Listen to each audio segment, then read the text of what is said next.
Ya, saya ini kedatangan tamu beberapa waktu lalu. Ini karena live gak boleh saya publikasikan dulu secara detail, tapi secara singkat gini. Akan ada acara di Ramadan, itu tentang para penghafal Quran, di salah satu stasiun TV. Di antara nanti pesertanya adalah sosok yang divonis sudah lumpuh otak. Lumpuh otak. Tapi dia belajar dari seorang yang bernama Fajar, yang sama-sama lumpuh otak. Yang saat itu kemudian dokter sudah mengatakan ini sudah begini, begitu. Istrinya yakin, ayahnya yakin dengan kekuatan Allah Subhanahu wa Ta'ala, maka dia gunakan kemudian bagian dari ayat Quran yang nanti saya gambarkan di sini. Begitu kemudian diamalkan, kasih Quran, begitu kasih ASI, kasih lagi bacaan satu juz. Apa yang terjadi? Begitu 3 tahun dia bisa bicara, yang keluar pertama kali Quran. 4 tahun, dia sudah mulai kemudian menyebutkan Quran secara sempurna. Datangkan guru, ternyata sudah hafal Quran 30 juz. Diikuti kemudian metode ini, apa yang terjadi? Allahu Akbar.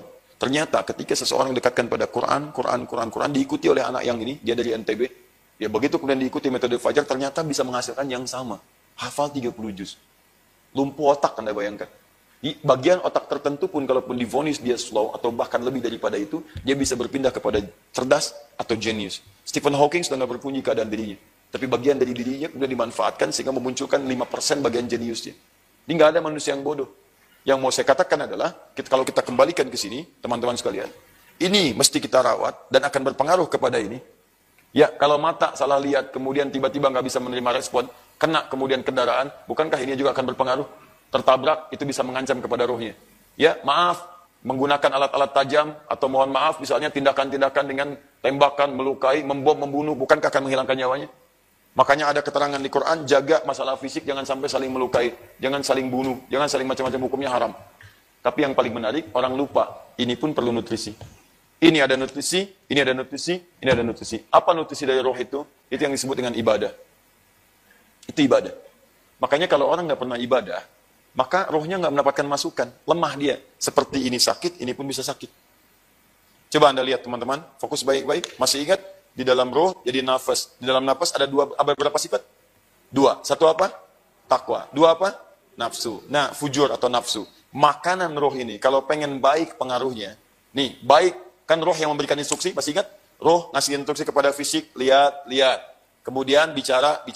Kalau Anda ingin melihat yang baik-baik, instruksinya datang dari takwa. Nih, takwa menginstruksikan kepada roh. Masuk ke akal, sambungkan ke mata, lihat. Maka dia akan melihat yang baik-baik. Masuk kepada lisan, bicara. Dia akan bicara yang baik-baik. Masuk kepada kaki, langkah. Dia akan melangkah pada yang baik-baik. Kalau semua perintahnya datang dari jiwa takwa, maka fisik akan mengeksekusi semua kebaikan-kebaikan. Tapi persoalannya, kalau jiwa takwanya itu tidak distimulus dengan makanan yang benar, dengan ibadah, maka yang jadi persoalan, ini yang akan aktif nafsunya. Simpan nafsu ini, maka Allah turunkan makanan takwa disebut dengan ibadah. Makanya semua ibadah yang kita kerjakan, itu muaranya kepada takwa. Gak percaya begini, kita berapa kali sehari menunaikan sholat? 5 kali ya, baik 17 rakaat. Apa fungsi sholat? Itu ternyata menstimulus takwa. Kalimat takwa pertama disebutkan oleh Allah, orang-orang yang disebut itu amalannya sholat. Al-Baqarah ayat 2 dan 3. Dzalikal kitabu la raiba fihi hudal lil. Siapa orang takwa di situ? Alladzina yu'minuna bil ghaib wa yuqimunas sholat. Orang takwa itu sholat. Apa fungsinya sholat? Ketika Anda sholat, ternyata bukan sekedar ibadah. Ibadah itu makanannya roh. Begitu makanan itu hadir, kita kerjakan dengan baik, maka apa fungsinya? Dijelaskan di Quran surah 29 ayat ke-45. Inna sholata tanha anil fahsya. Itu fungsinya. Jadi begitu sholat dikerjakan, takwanya naik. Kalau sinyal takwanya naik, nafsu dicegah. Kan nafsu itu sederhana. Fahsya dan mungkar itu sebenarnya dari nafsu. Nggak percaya, buka Quran surah 12 ayat 53. Kata Allah, wa ma ubari'u nafsi innan nafsa la'ammaratun bisu. Nafsu itu mengarahkan kepada yang buruk. Ada perintah dari nafsu. Kerjakan yang buruk-buruk. Yang buruk itu cuma 2, kalau bukan fahsya, mungkar. Fahsya itu dari nafsu syahwat. Pornografi, porno aksi, LGBT, dan turunannya kata-kata jorok, kotor, itu fahsya namanya. Fahsya. Mungkar, segala sumber keburukan dari nafsu perut dan akal. Korupsi, ya, kolusi, dusta, berselisih, tembak orang, bunuh orang, dan sebagainya. Itu mungkar. Sumbernya nafsu.